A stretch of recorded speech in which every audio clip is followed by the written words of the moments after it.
So first of all, let's have a look at that replica set view. Okay, so we have all the members toggled on. It's a little bit difficult to see, but I think even with things rather zoomed out, and so we've got a couple of fairly obvious bars here yesterday. So this is the 24-hour view. So this is yesterday, approximately 20 hours ago or so ish. And we've got a dip, we've got a spike. These are probably the events people are talking to us about, and we can zoom in on them immediately and have a quick look. Zoom in a bit further. So yeah, it does look like we have a spike, we have a dip, and if we scroll down, we can see the various impacts of that. There is a lock impact, lesser impact on the secondaries, things like this. So normally on a nice big screen, what you do is you keep this view and you'll be able to see in great detail what's going on across the primary and the two secondaries. And comparing and contrasting can actually give you more information than just looking at, say, the primary in isolation.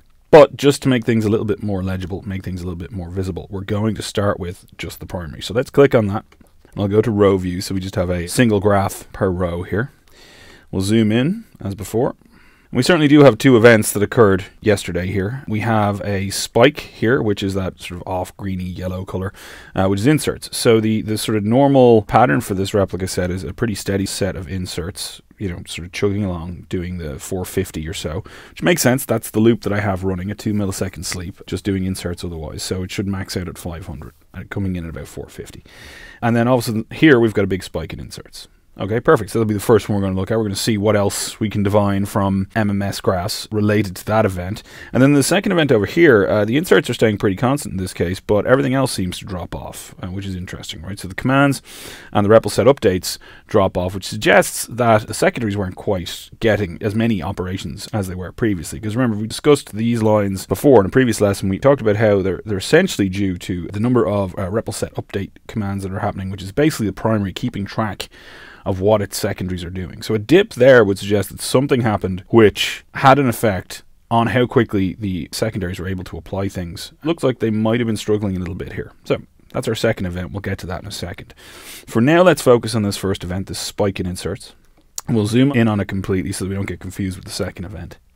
So non-map virtual memory, no big difference. So that's not anything we need to really worry about. Background flush average does go up. And that makes sense, right? We have inserts. We have an increase in inserts, which means more data was inserted, which means more data needs to be flushed to disk when the flush comes along.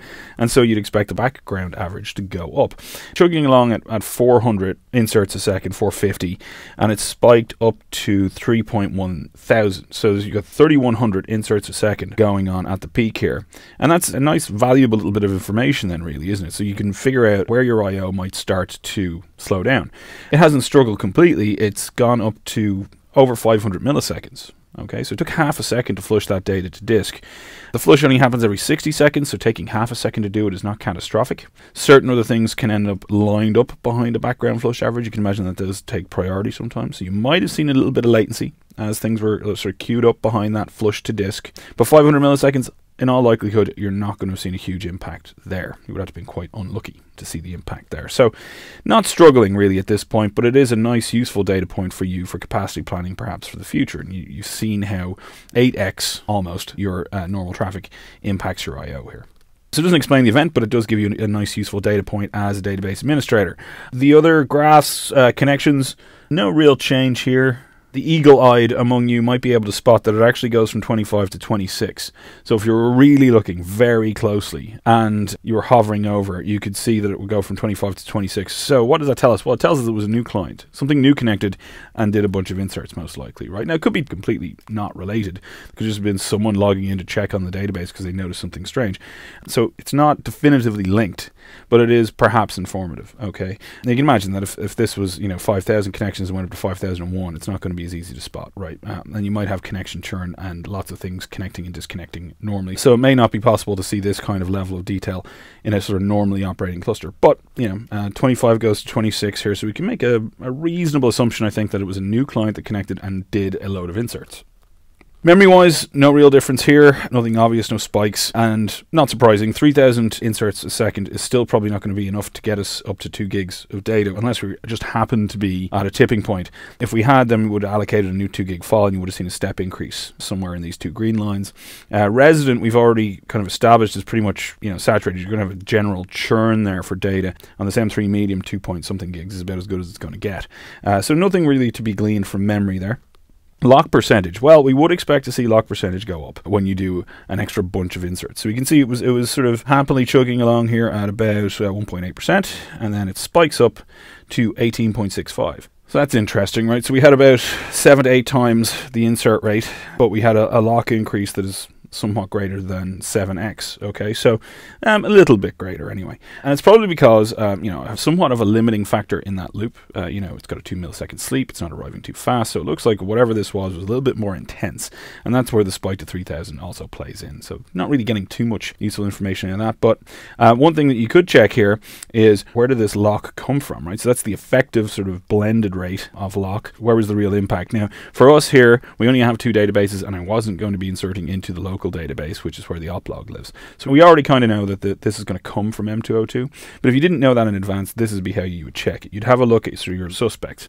You're not going to expect it to be local, and indeed, for anyone who can't see it, the lock percentage scale here has changed. There is a spike in local. You are inserting more entries into your oplog. That makes sense, okay? But it's really not a very high spike. It's gone up to about 6%, and remember, our effective rate was somewhere around 18. So mostly the oplog is fine. No real issues there. If we look at M202, though, the scale here changes. You know, the spike, the relative spike, it looks very, very similar, but the scale has changed, and now that value there is 17.84. So that's where the lock percentage came from. So now you know that we had a spike in inserts, that it came from what was likely a new connection, and that it happened on the M202 database, because that's where you saw the corresponding lock spike. So that's the pieces of information we've put together so far. Replication oplog window. We'd expect it to go down a little bit because we're inserting more data into the oplog. Oplog gigabytes per hour, we'd expect to see that go up a little bit as well. And I've just added in at the bottom here, it wasn't selected originally, page faults. And so there's some more faulting to disk here going on, more disk I/O, stuff being evicted from memory a little bit. Probably mostly related to the oplog there. So that's it, and that's just off the basic ones. The other thing that we would have seen if we selected journal stats here, and we zoom in, that's the first event here. Journal stats do see the spike as well, and again, that makes sense. You're going to be writing more to disk, going to be syncing more into the journal, etc. with that spike in inserts. It doesn't give us any extra information, but it is something we'd expect to see spike. And I think it's kind of gleaned everything that we're going to glean out of this with inserts, at least. So to recap, there was an insert spike, looks like it came from a new client. It didn't overwhelm the system, but it was certainly, you know, more intense than the usual usage pattern, and it was in the M202 database. Okay, so that's kind of what you're able to glean out of this. Really quickly, let's have a look at what this looked like on a secondary. Okay, so I've zoomed in again on this sort of first event. We've got the spike in op counters REPL, which will be in inserts, and again up to 3.06k, so basically the same spike as being translated directly into inserts, which is what you would expect from inserts. So no real new information there. Background flush average, you remember it got up to about 500 milliseconds on the primary, so it's up to about 150 milliseconds, 176.5 milliseconds here. So not as big an impact on the secondaries, that's what you can tell from this. So taking these operations out of the oplog as opposed to getting them from a client is a somewhat more efficient way to absorb them. So that's, again, it's an interesting data point for a database administrator, but it's not something that's going to really help you in terms of like determining where this came from or who was doing it or that kind of thing, okay? Everything else looks pretty similar. We get to lock percentage. So again, the spike is there, up to about 17%. And again, let's have a look. If we go to the oplog, it goes from 4 point something percent up to 7.3, so not really struggling terribly there. M202, again, that just confirms what we already saw in the primary. So no real new information there. Lock percentage is slightly lower in the secondary, so it's doing a little bit better. It's a little bit more able to deal with this traffic when it's absorbing it via the replication as opposed to directly from a client. Replication lag does see a slight spike. Now, the thing about this is a replication lag can sometimes give you a false positive, right? In all likelihood, this secondary was perfectly caught up. They're not struggling at all. Replication lag is probably really zero around here. But so this is a little bit misleading. There can be some, I feel like, some issues with the sampling with how this is done. So this is a good bellwether stat. However, I would always recommend, if you see replication lag going up or you see sort of random ups and downs in replication lags, always check on the rs.status, get the replication info and find out your last uptime date and things like that, just to double check, make sure your secondaries aren't struggling. There's no reason for these secondaries to be struggling. They're not under load, they're not falling behind. As you can see, it looks like it was reporting a 15-second replication lag, or sorry, a 1 second replication lag, but I doubt there actually really was a 1 second replication lag, and you can see it goes right back down to zero here after a bit of back and forth during the actual event. So no real lag on the secondaries. At most, it lagged for a second or so. So no real impact there. Page faults, Nothing much going on there. There's no contention there between the data files and the op log. It's basically all just going to be the op log and then getting flushed into the data file, so that's fine. Journal stats go up as you'd expect, and that's it. So looking at the secondary for this type of event for inserts didn't really get us anything. Okay, so no real new information. It looks like the secondaries can handle that amount of traffic coming from the primary a bit better. That's about it. So all the information we can really draw out of that.